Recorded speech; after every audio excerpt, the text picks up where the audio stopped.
Hi guys, and welcome to episode 1 of the Spfl RTG on FC26. As you can see, we already have a full Spfl team in front of you, with exception of some of the players on the bench. They just don't get on at the moment. And of course, there is one player sticking out like a sore thumb, our bronze centre-half Mitchell. He's there because Austin Trusty currently costs 10k, is the cheapest on the market at the time of recording anyway, and I'm not going to pay 10k for Austin Trusty because that's just ludicrous. But of course, in front of us at the moment we have Kasper Schmeichel in goals, Alistair Johnson at right back, Cameron Carter-Vickers at centre-half, Mitchell there at the moment, Kieran Tierney at left back, Reo Hatate, Nikola Raskin and Callum McGregor in the midfield, with Oliver Antman and Jota on the wings, and Daisen Maeda through the middle, who has gone into the first set of evolutions to give him a couple of extra shooting points. He didn't get the pace upgrade, of course, but he also got the upgrade in terms of rating to 8-1. And we actually managed to pack Jimmy Tillin as our manager, as you can see here. So he's just the placeholder manager. You'll see the wheel at the end of the video in terms of the next time we play, which kits, badge and manager will be represented. First of all though, if you are new around here, please consider checking out some of the other content on the channel. We are going to try and be as consistent as possible with SPFL RTG episodes this year. We did manage to do 30 last year. If you want to check that out and see how that finished, the playlist is on the channel for FC25, but of course we're focusing on FC26.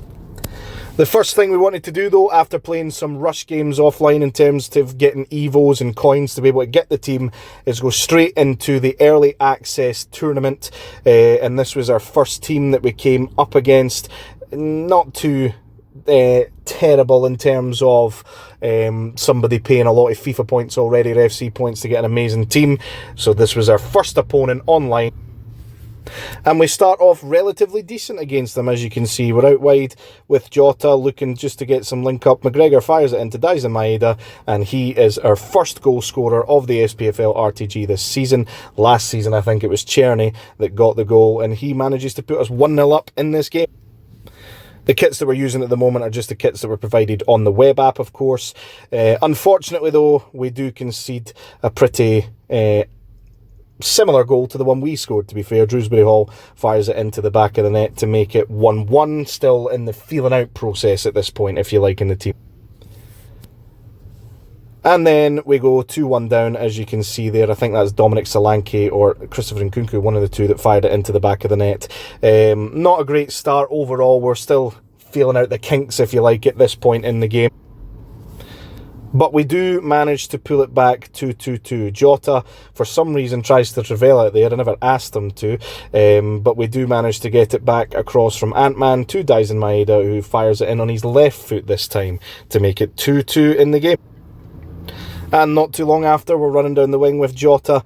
This time, again, he cuts inside, looking to potentially get a shot off, gives it to Nikola Raskin instead, who fires into the back of the net on his weak foot as well to make it 3-2 just before half-time. And then we go into the half-time stats. I think we're well worth our lead. I have to say, I thought his expected goals would be a tiny bit higher than that. I didn't feel as though I was hard done by the goals anyway, feeling as though Schmeichel should have stopped any of them, but it is what it is. And a few minutes into the second half, we give it out to Antman out wide, looking to beat Zinchenko for pace. He keeps him shrugged off as well, and he manages to fire into the back of the net with his weaker left foot as well. So that puts us 4-2 up in the game. That pause may have looked like it was going to be a rage quit, but it wasn't. I think he made a couple of changes. Maeda, first time ball through for Jota. He then cuts inside and fires into the back of the net for 5-2, pretty much out of sight in this game, you would imagine. And just to compound the misery a little bit, Raskin for Maeda, lays it off for Hatate, gives it to Callum McGregor, who skips by his man and fires across for Daisen Maeda to grab his hat-trick in the game. And our first game of the tournament finishes 6-2 to us, a pretty good start to our online journey, if you will. And there was the stats at the end of the game. I think we were well worth our victory in the end, in fairness, as you can see. On to our second opponent, and I saw the team and I'm like, what is this in front of me? How has he managed to get all these first owner? It's absolutely ridiculous, even looking at some of the players on the bench. But we do start off the game pretty well. Callum McGregor down the wing gives it back to Nikola Raskin, who gives it to Hatate on the edge, finds Ant-Man, who fires into the back of the net on his weaker foot for 1-0 in the game. We look to potentially get another one right away, but Murillo tackles Daisen Maeda on the edge of the box. He fires it through to Bruno Fernandes, who then gives it to Martinelli. Mitchell playing everybody onside, unfortunately, and Martinelli fires into the back of the net. Could Schmeichel potentially done better? Probably. We try and get back ahead. Jota tackled on the edge as we were running there. Fernandes on the ball now. Over the top ball to Savinho. Tierney just doesn't have the pace to get back in, and Savinho cuts inside, gives it to Kulusevski, and potentially Carter Vickers could have got the block in there, but we're 2-1 down. And we ended up 2-1 down at half time. I kind of felt a little bit hard done by at this point, I'm not going to lie. As you can see by the stats, it's not as if I should be winning the game by lots or anything, but I did feel a little bit hard done by, to be fair. And it goes from bad to worse for us. He gives it to Sasic. We managed to win it back, but the pass from Mitchell is just poor. Sasic then keeps the ball, fires it through to Bruno Fernandes, who fires it into the back of the net for 3-1. Not looking good at this point.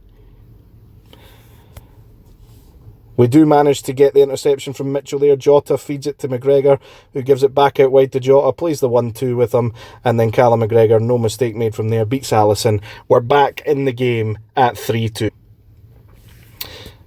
But unfortunately, we don't stay back in the game for long. As you can see, it deflects back into his path there, which isn't ideal.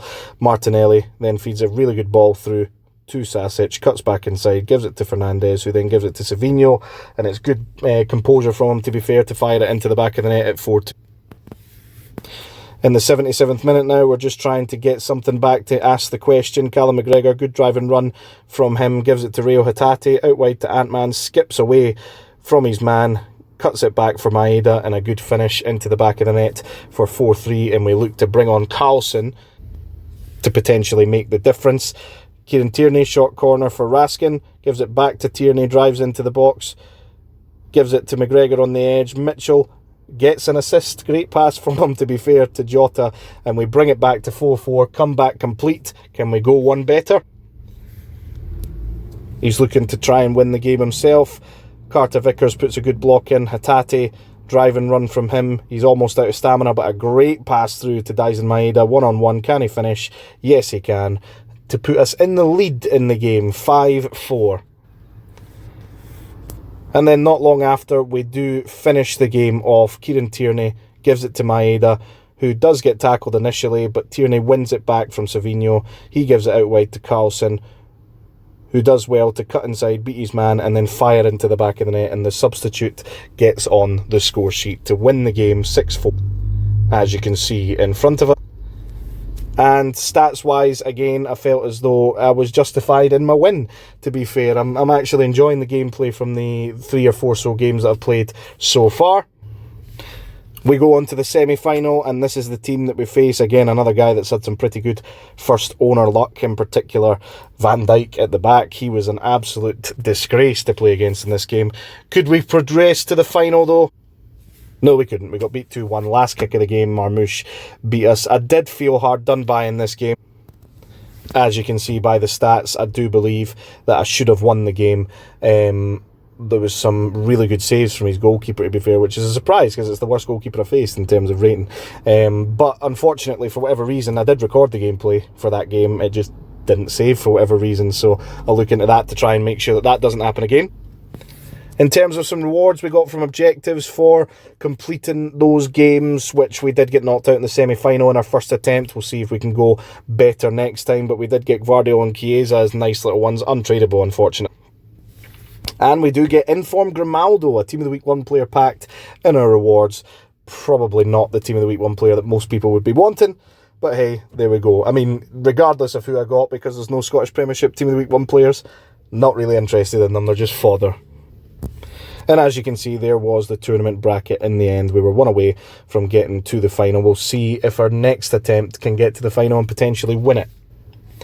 In terms of evolutions, at the time of recording, the 6 PM content hasn't dropped, so we'll see what ends up coming out this afternoon, if there is anything. I suppose I would be surprised if they didn't drop anything today.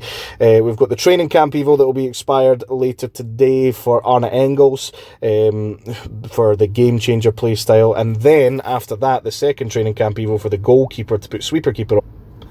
We'll be going on to Nick Suman, who is the tallest goalkeeper in the league, and he is the goalkeeper that we're going to look to evo up to a usable level to be able to use throughout the year, most likely. We might change our minds if the evos are just taking ages to get them up to rating, because I don't want to wait too long to be able to use them, but this is the current plan. We'll certainly get the sweeper keeper one put on him because there's no ratings boost or anything like that.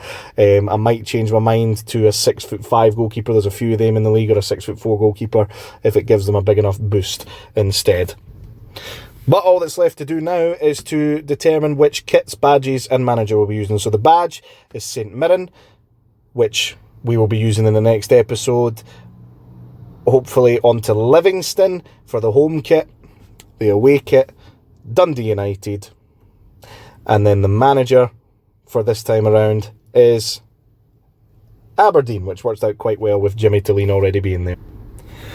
So that's going to do it for the SPFL RTG episode 1 on FC26. So thank you very much for watching. If you are new around here, please consider checking out some of the other content on the channel and subscribing to follow this playlist in particular as well. If there's any kit clashes or anything like that, I will potentially change it to the Livy away kit, Dundee United home kit or something like that, or get different kits involved. Thank you very much for watching. Please like and subscribe, and I'll catch you in the next one.